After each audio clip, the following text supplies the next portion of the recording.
I chose that word is because that's the type of personality that you possess. You're connected. You're connected to the members of the church. You're connected from the youngest to the oldest. I remember my kids. I mean, Jacob kind of grew up with you, but that they feel connected to you because that's who you are.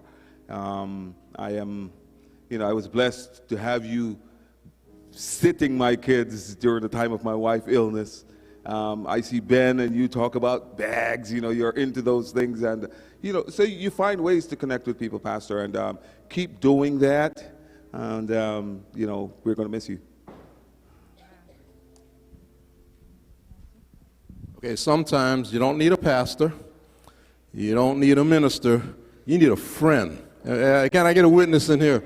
And one thing that the pastor is, he's not only, well, I put friendly, but he's not only friendly, he's a friend. And you need to be both. You need to be a good friend, but you have to be friendly because, some people are good friends, but they're hard to approach. so, Pastor, this is my complete impression of you wrapped up in, I guess, one word. This way. Help me out. Help a brother out.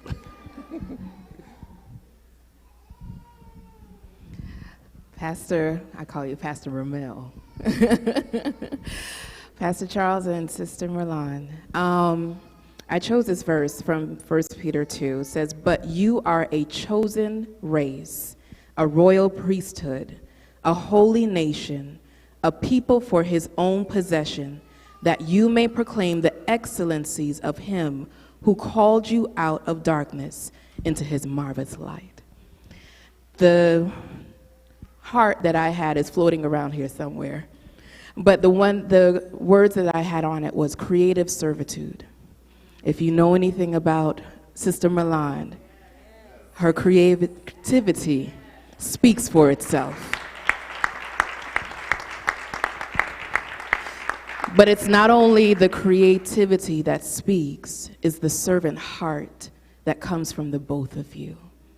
So I pray that those that you go forward to can appreciate the servant leadership that you both have exemplified to one you and the creative spirit that you both have within one another.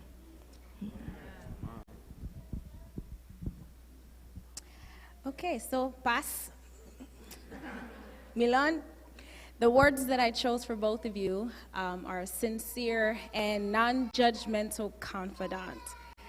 I have been able to share things with both of you and not feel afraid to say something because, oh, it's the pastor, or it's the pastor's wife. You can't say certain things, or he's going to bring a Bible verse, and it goes back to being a friend.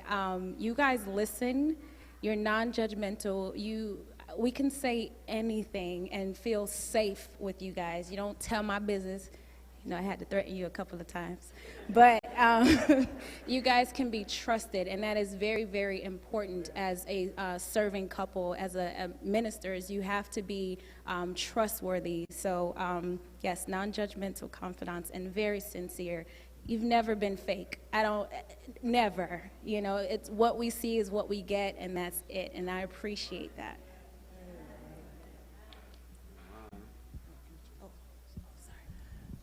And Milan, we are compelled, absolutely compelled to tell you how much we love you as well. And the ladies wanted you to know that there's something special for you over there. And at your leisure, we want you to know again that we love you, we care for you, and you have been such a blessing and a friend to us. May God be with you. God be with you too, Pastor. We are always here, and this is always home. I'm sorry. It's always home for you. All right? Thank you. You wanted to say something? Okay. All right. Thank you very much.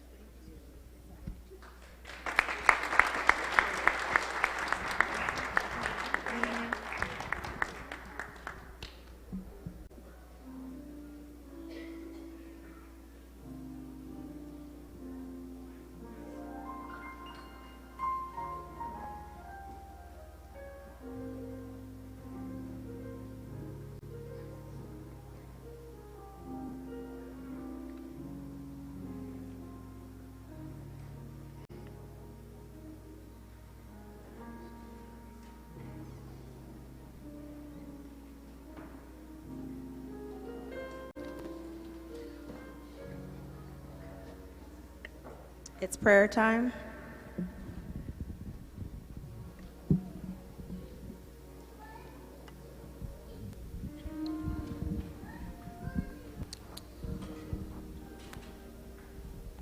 Happy Sabbath.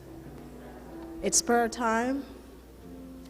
At this time, I'm going to ask all the deacons and deaconesses that were consecrated to come forward so that you can be introduced to the church.